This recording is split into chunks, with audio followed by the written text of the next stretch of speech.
आधुनिक जगत के सबसे उच्च कोटि के सर्वश्रेष्ठ फिलोसोफर है, दार्शनिक है। ठीक है, जन्म 15 अगस्त 1872। ठीक है, कलकत्ता में हुआ। पिताजी डॉक्टर थे, पिताजी डॉक्टर थे और नास्तिक थे। ठीक है, डॉक्टर थे और नास्तिक थे। 11 या 12 वर्ष के हुए, ब्रिटेन भेज दिया। ठीक है, एक पादरी के पास संरक्षण में रखा, चर्च के पादरी के संरक्षण में रखा और उन्होंने वहां पढ़ाई की। इतने इंटेलिजेंट थे कि 21 भाषाओं का ज्ञान प्राप्त कर लिया। कठिन से कठिन हिब्रू सबसे कठिन मानी जाती है, लैटिन, ग्रीक, फ्रेंच। ठीक है, अंग्रेजी तो थी लेकिन एक भी भारतीय भाषा नहीं आती थी, एक भी भारतीय भाषा नहीं आती थी। यहां तक कि अपनी मातृभाषा बंगाली भी नहीं आती थी। पिता चाहते थे कि सिविल सर्विस में जाएं, इंटेलिजेंट थे, छात्रवृत्ति मिलती गई, कैम्ब्रिज में पढ़ाई की और टॉप पर रहते हुए आईसीएस, इंडियन सिविल सर्विसेज को पास किया।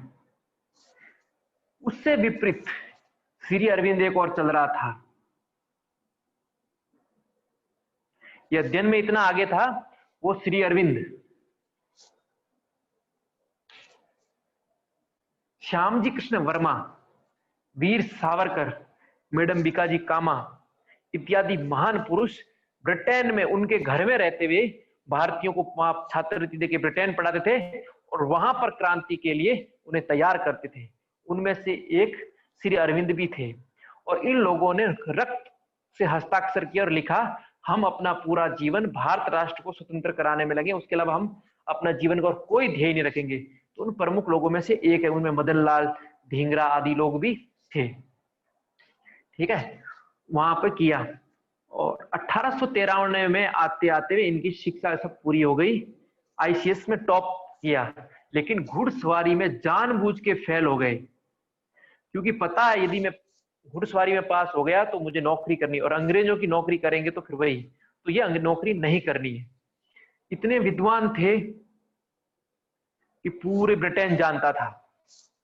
तब बड़ौदा के राजा सयाजीराव गायकवाड़ वहां गए हुए थे, तो किसी ने बताया कि आपके देश का यह बड़ा अच्छा विद्वान है, और सयाजीराव गायकवाड़ ने बड़ौदा यूनिवर्सिटी खोली थी। तो वहां उनको फ्रेंच पढ़ाने के लिए कोई चाहिए था, और ये विद्वान तो थे, 21 भाषाओं के फ्रेंच के भी थे। तो वो उनके साथ 1893 में भारत आ गए। 21 वर्ष की अवस्था में 72 से 93 में सारी शिक्षाएं प्राप्त कर ली, इतने इंटेलिजेंट थे, और भारत आ गए। भारत आके फ्रेंच पढ़ाना शुरू किया, शिक्षक के रूप में आए। बंगाली सीखी, बंगाली सीखने के पश्चात इन्होंने संस्कृत सीखी, और संस्कृत सीख के धीरे धीरे उपनिषदों को, गीता का अध्ययन किया। गीता और उपनिषदों का अध्ययन किया तो योग की प्रति रुचि हुई। तो विष्णु भास्कर लेले थे, इन्होंने कुछ उनको योग अभ्यास सिखाए, विष्णु भास्कर लेले नाम के। तो ये उनको योग की कुछ चीजें सिखाई और उन्होंने योग अभ्यास शुरू कर दिया। एक और इनका अध्ययन योग अभ्यास चल रहा था, दूसरी ओर जो पैसे मिलते थे उन पैसों से वो भारत से लोगों को विदेश भेजते थे कि बम बना के सीख के आओ। उनमें से इनके एक भाई वारिंद्र घोष वो भी थे। तो ये लोग ये पैसे देते थे और भारत में क्रांतिकारी गतिविधियां चलाते थे। ये एक अंदर ही अंदर काम उनका चल रहा था, बाकी अध्ययन अध्यापन का काम चल रहा था और योग अभ्यास भी चल रहा था। तो 93 से लेके 1905 तक लगातार बड़ौदा में रहे और गुप्त रूप से क्रांतिकारी गतिविधियों में शामिल। उस विवाह में उनके बीच में विवाह भी हो जाता है। ठीक है, विवाह हो जाता है, पत्नी के साथ थोड़ी रहते हैं, फिर इनको वैराग्य हो जाता है। पत्नी को अपना खर्चा भेजते रहते हैं, लेकिन तब तक बीच में 1-2 वर्ष पत्नी जीती है, वो भी शरीर छोड़ देती है, पत्नी भी शरीर छोड़ देती है। 1905 में बंग भंग आंदोलन होता है। बंगाल विभाजन करना चाहती है, अंग्रेज करना चाहते थे। हालांकि 1947 में तो कर ही दिया बांग्लादेश के रूप में, लेकिन 1905 में बंगाल विभाजन अंग्रेज कर रहे थे। तो इन्होंने फिर बड़ौदा यूनिवर्सिटी छोड़ दी, बंगाल चले गए। और इन्होंने इतनी शानदार अलग जगाई, इतना शानदार काम किया। इनके साथ साथ लोकमान्य तिलक थे, चित्तरंजन दास थे, और भी लोग थे, लेकिन इन्होंने इतना काम किया कि भंग जो था बंगाल विभाजन, अंग्रेजों को वापस लेना पड़ा। अंग्रेजों को क्या करना पड़ा? वापस लेना पड़ा। तो उस समय ये क्रांतिकारी के सिरमौर हो गए थे। युगांतर, वंदे मातरम, अनेकों अनेक पत्रिकाएं निकालने लगे।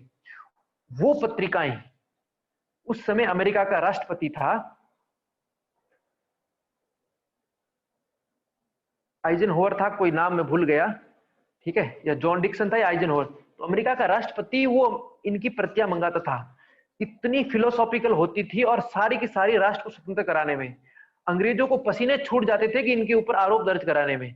कहीं से लगता नहीं था कि ये राष्ट्रभक्ति लिख रहा है, कहीं से लगता नहीं था। लेकिन इस बीच में क्या हो जाता है, 1908-9 में अलीपुर बम कांड। इनके भाई पारिंदर घोष समेत बहुत से लोग होते हैं जो अलीपुर में अंग्रेज को मारने में बम कांड करते हैं, और उसमें कुछ लोग पकड़े जाते हैं। फिर इनका नाम भी सामने आ जाता है, इनके भाई भी, और ये भी जेल में इनको भी डाल दिया जाता है। तो ये 1908 की या 1909 की बात है लगभग। अलीपुर जेल, वहां उस जेल में ये प्राणायाम का अभ्यास करते हैं। एक दूसरा, वहां पर इनको ये शपथ होता है कि ईश्वर को बोलते हैं कि तू है ही नहीं, बोलते हैं तू है ही नहीं,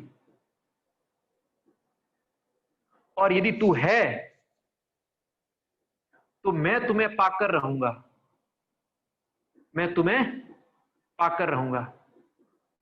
ठीक, एक और दूसरी बोलते हैं यदि तू है तो मैं जेल में कैसे, मैं जेल में कैसे, मैं जेल में रहूंगा तो मेरे देश को स्वतंत्र कौन कराएगा।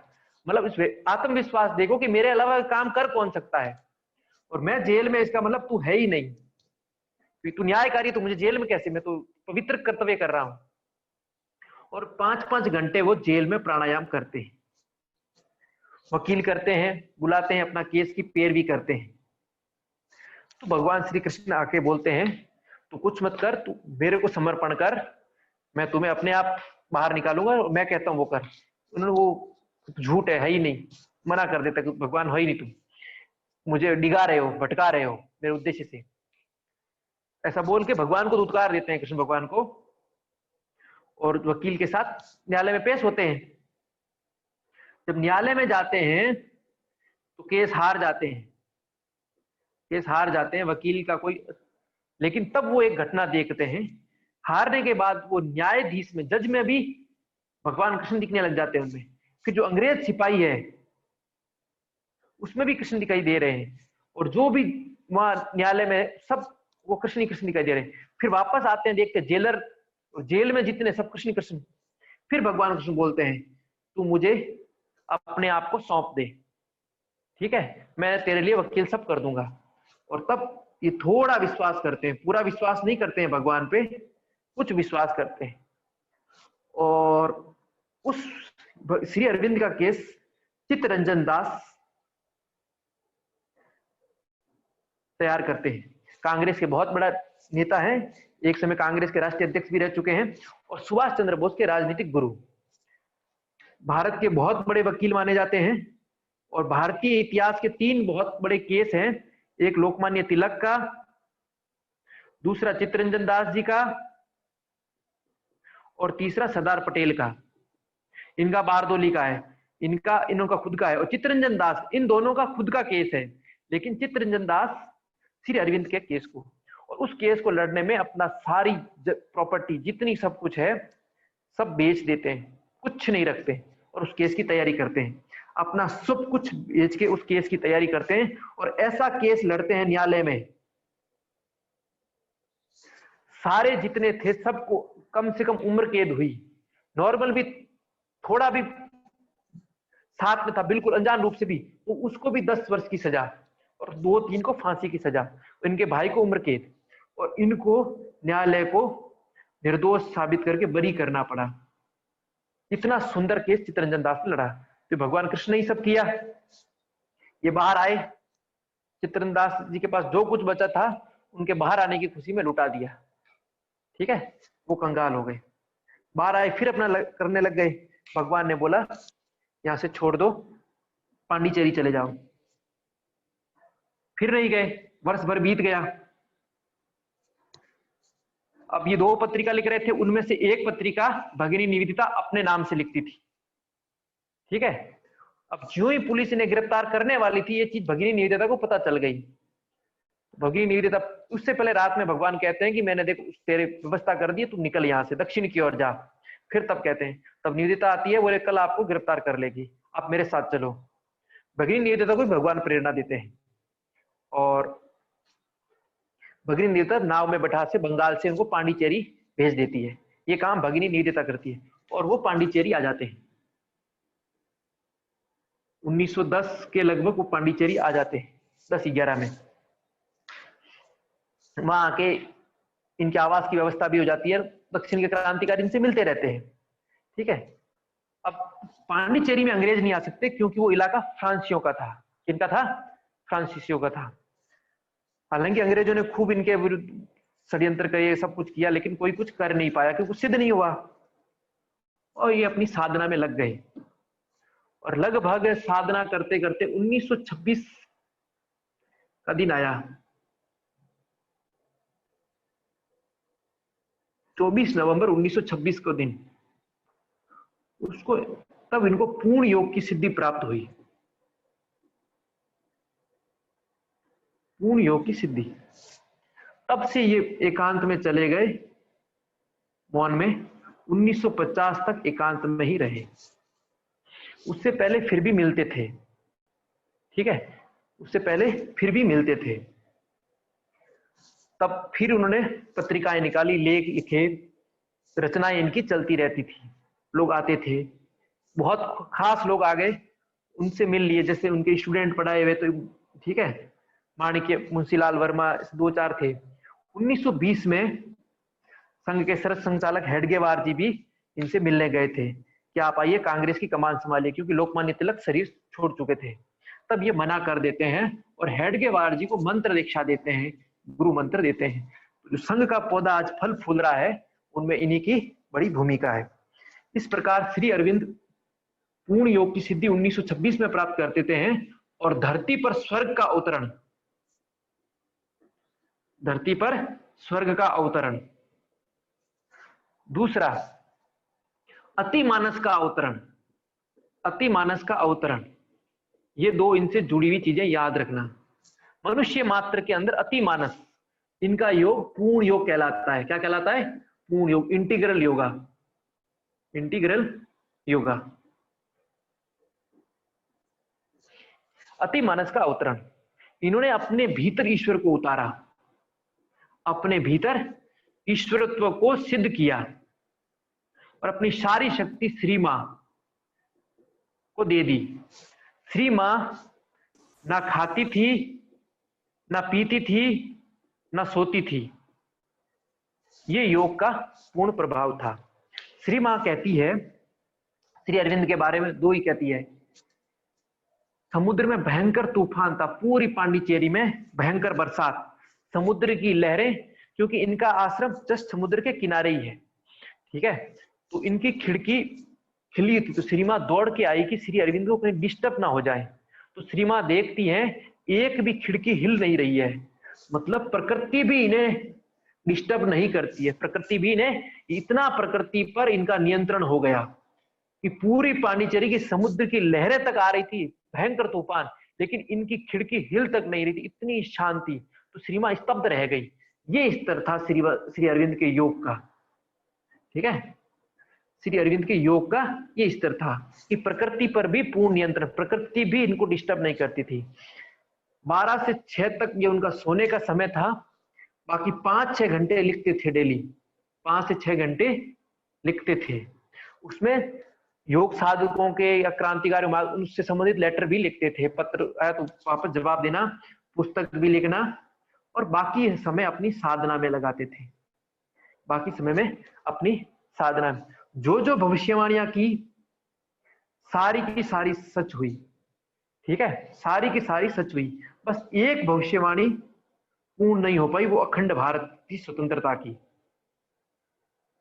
इन्होंने जो तप किया सब कुछ भारत की स्वतंत्रता के लिए किया। 1926 के बाद उन्होंने बोल दिया था कि 1960 तक पूरा एशिया स्वतंत्र हो जाएगा। 1947 में हुआ और 1960 तक पूरा दक्षिण जितना गुलाम था सारा का सारा अफ्रीका सहित स्वतंत्र हो गया। तो इन्हीं की भविष्यवाणी थी। फिर उन्होंने बोला कि योग पूरे विश्व में फैलेगा, ये योग पूरे, और आज हम देख रहे हैं योग ऐसा कोई नहीं है धरती पे जो जान नहीं रहा है। हालांकि अभी आसन प्राणायाम जान रहा है, लेकिन जान रहा है धीरे धीरे सत्य योग की ओर भी आएगा। तो ये इनकी भविष्यवाणियां थी। इसके साथ साथ इन्होंने जो भी महापुरुष थे उनकी आत्माओं से संपर्क करके, तो इन्होंने विवेकानंद जी का आत्मा से 15 दिन तक कंटिन्यू संपर्क किया कि आप क्या चाह रहे थे। बंकिम चंद्र चटर्जी की आत्मा से संपर्क किया और ये वंदे मातरम क्यों लिखा, आपका क्या उद्देश्य था। और वंदे मातरम का फर्स्ट ट्रांसलेशन श्री अरविंद ही करते हैं, और वंदे मातरम को राग गीत के रूप में बंग भंग आंदोलन के दौरान ये श्री अरविंद ही उसको फेमस करते हैं। ठीक है, वंदे मातरम, तो उसका मर्म और ट्रांसलेशन इंग्लिश में ये करते हैं, बहुत सुंदर ट्रांसलेशन है। ठीक है, स्वामी दयानंद सरस्वती की आत्मा से कांटेक्ट किया कि आपने क्या किया, आपका क्या उद्देश्य था। इस प्रकार 2 दिन तक स्वामी दयानंद इस प्रकार उन्होंने आत्माओं से भी कांटेक्ट किए कि आप लोगों का क्या उद्देश्य थे, आप क्या करना चाह रहे थे। आज भी श्री अरविंद आश्रम में जाओगे तो भारतीय संस्कृति की झलक दिखेगी। मटके में पानी, निश्चित भोजन, जो अपने यहाँ राजस्थान में भोजन है ना बाजोट लगा के, तो वो पूरा वो सिस्टम वहां है। और सबसे बड़ी बात निश्चित भोजन, एक व्यक्ति के लिए नियत इतना ही भोजन मिलेगा, इससे अधिक नहीं मिलने वाला है कुछ भी हो। और लिखा हुआ है यदि इससे अधिक खाने की इच्छा हो रही है तो आप निरीक्षण करो। इतना सुंदर व्यवस्था हर ओर से। ठीक है, तो ये श्री अरविंद का जीवन है। अब 5 दिसंबर, इससे पहले 15 अगस्त 1947 और उससे पहले ही 1946 तो कैबिनेट मिशन बन के अंग्रेजों का आता है। तब ये एक लेटर लिखते हैं गांधी को, इसकी बात मान लो भारत का विभाजन नहीं होगा। तो गांधी बोलते हैं पोस्ट डेट पूरी हो गई, उसको क्या बोलते हैं, एक्सपायरी डेट। तो कुछ गांधी बोलते हैं चेक की डेट चली जाती है ना, वैसा चेक इसको फाड़ के फेंक दो। और गांधी वो बात नहीं मानते हैं, अगला कमीशन जो आता है उसमें भारत विभाजन हो जाता है। तो एक गांधी ने श्री अरविंद की बात नहीं मानी थी, उन्होंने तो चेताया था। ठीक है, गांधी को वो कहते थे मोर यूरोपियन, मोर देन यूरोपियन, यूरोपियनों से भी अधिक यूरोपियन व्यक्ति है। ठीक है, लालची स्वार्थी। 15 अगस्त 1947 के दिन भारत स्वतंत्र होता है, लेकिन भारत विभाजन के साथ। ये बोलते ये क्या हो गया, इनके जन्मदिन के दिन भगवान ने उपहार तो दिया लेकिन विभाजन के रूप में। बोले मुझे विभाजन स्वीकार नहीं है भगवान को, आपने ऐसा क्यों किया। तो फिर बोलते हैं भारत पुनः अखंड बनेगा। और इनके आश्रम में अखंड भारत का मानचित्र आज भी है।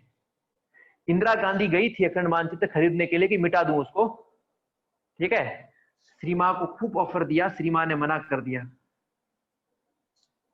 कि नहीं, कि आपके सारे साहित्य विश्व में फ्री कर दूंगी, ये कर दूंगी, वो कर दूंगी। नहीं, 1971 के युद्ध में इंदिरा डरी हुई थी, श्री मां के चरणों में जाती, श्री मां बोले तुम जीतोगी, चिंता मत कर, तुम युद्ध की हाँ कर दे। तो इंदिरा गांधी युद्ध का हाँ करती है तो फिर जीतती है। तो ये भारत विभाजन, तो इन्होंने बोला भारत पुनः अखंड बनेगा। तो अखंड भारत आज भी उनके वहां मानचित्र में है। तो एक क्रांतिकारी से एक योगी, और योगी से ईश्वर और प्रकृति भी उनके नियंत्रण में, इतना इन्होंने बना लिया। और इसी 1947 उन्होंने एक संदेश लिखा, जो संदेश 15 अगस्त का संदेश के नाम से प्रसारित है। वो प्रत्येक भारतीय को पढ़ना चाहिए, प्रत्येक भारतीय को पढ़ना चाहिए इनका जो संदेश है। ऐसा संदेश धरती पे नहीं मिल सकता कभी भी, एक राष्ट्र के नागरिक के लिए वो संदेश इन्होंने दिया। समय निकला, 5 दिसंबर 1950 का दिन आया, समाधिस्थ हो गए, अर्थात शरीर छोड़ दिया।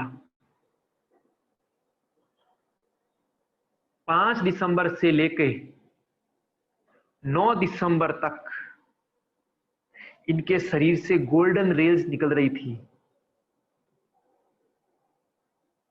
सामान्य शरीर एक दिन 24 घंटे के बाद सड़ने लगता है, ठीक है। श्री मां ने बोला धरती ये शरीर सहन नहीं कर पाएगा, अभी इनकी ऊर्जा को शांत होने दो। तो 5 दिन तक इनकी शरीर से ऊर्जा निकलती रही, तब जाके फिर इनको समाधिस्थ किया गया, जहां इनकी आज समाधि बनी हुई है, ठीक है। ये विश्व इतिहास का एक अनूठा, और पूरे धरती भर से लोग आए थे इनके दर्शन करने तब 1950 में।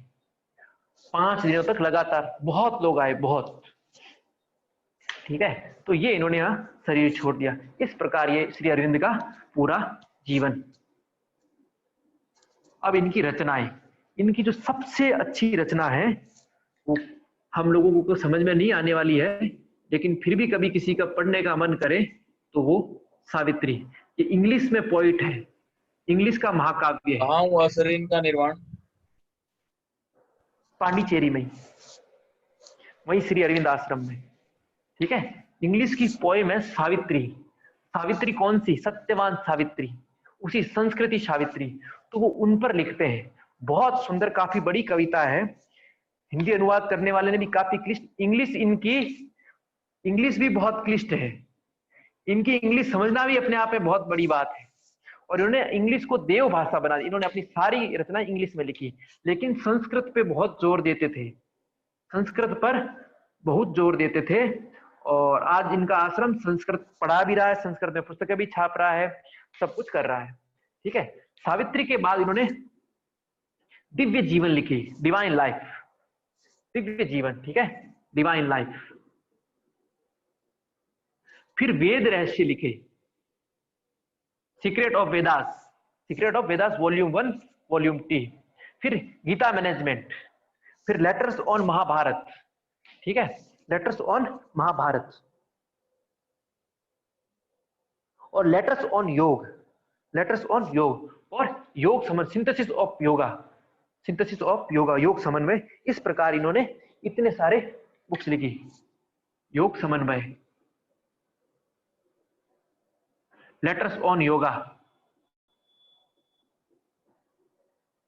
ठीक है।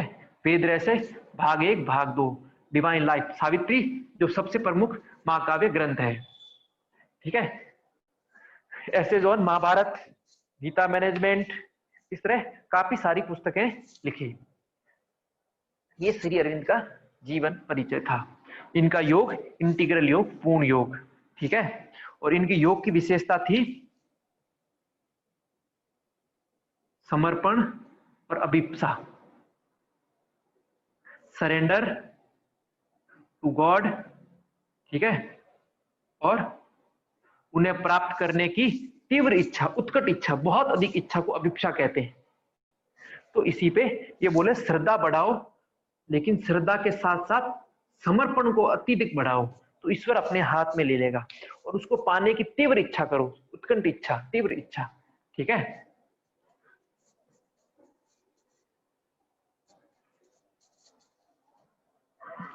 अब